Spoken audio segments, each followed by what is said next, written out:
What's up, you guys? It's Fran. Welcome to my very first podcast. Today, Episode. I have a very special guest star. I have my co-MC for the Disability Unite Festival, Michael Carbonaro. Say hi. Thank you, Fran, for having me. Of course, I'm so excited to be doing this. Glad to be here too. So, Michael, tell me a little bit about yourself. Hello, everybody. My name is Michael Carbonaro. I'm a person with autism, and I also identify as gay as part of the LGBTQIA community.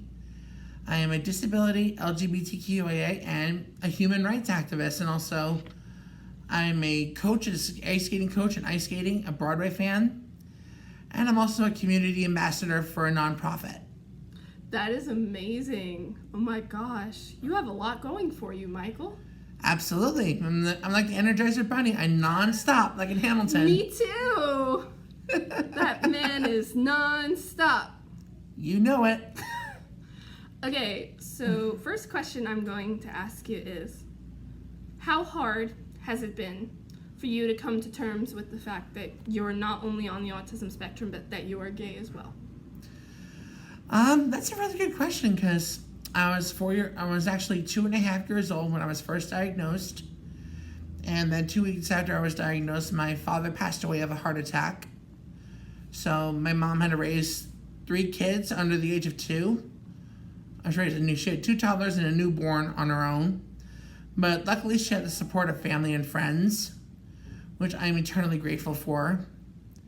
And growing up, I kind of knew I was gay, but I was afraid to admit it because you know how kids can be cruel these days, especially being thrown into a locker and stuff.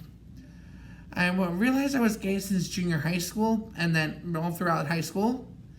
I even tried dating a girl just to be like the mold to fit into the crowd.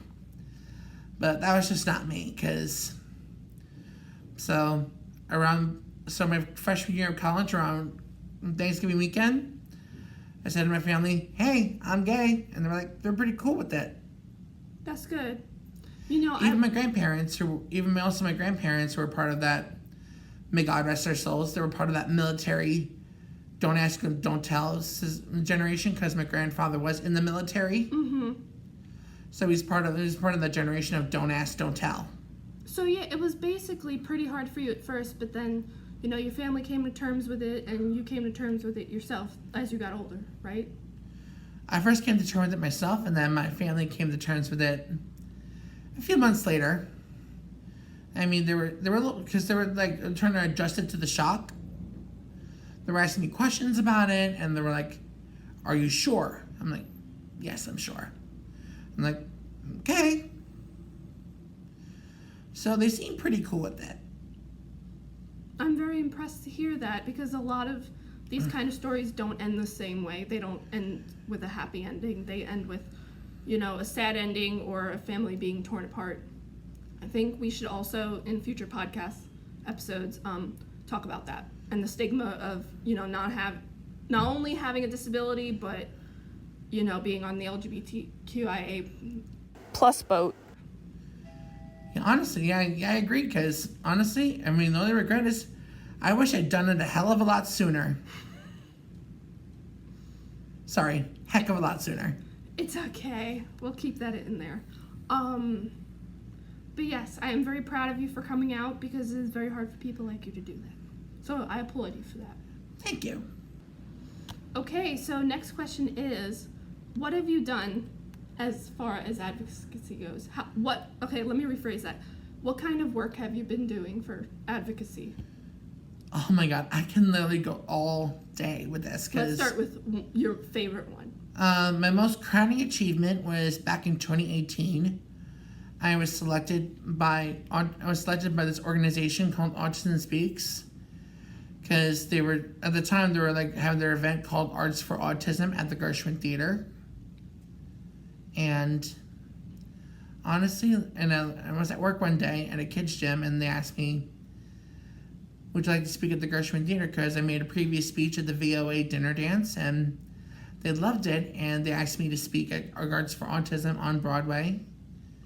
And it was a crowning achievement in my life. I got to meet Chris Jackson, I got to be on the same stage as Wicked. It was truly a memorable night, and I was really glad that my family and my friends could be a part of it. Even my sister, who had an internship in Washington, D.C., traveled all those miles from Washington, D.C. to be there. You know, having Michael talk about his story is so, like, inspiring, and it just, I don't know, I have a smile on my face whenever he tells a story about what he's done so far for not only the LGBTQ community, but, you know, for the disability community as well. Thank you. Okay, you guys, so this is the end of the podcast. Please make sure to tune in next week where I will be doing a solo episode, just talking about who I am, what I've been through, and what I'm trying to do with my life moving forward. I hope y'all enjoyed the podcast. Keep checking out my channel so you don't miss a single second of my content. Peace out. Peace out, everybody.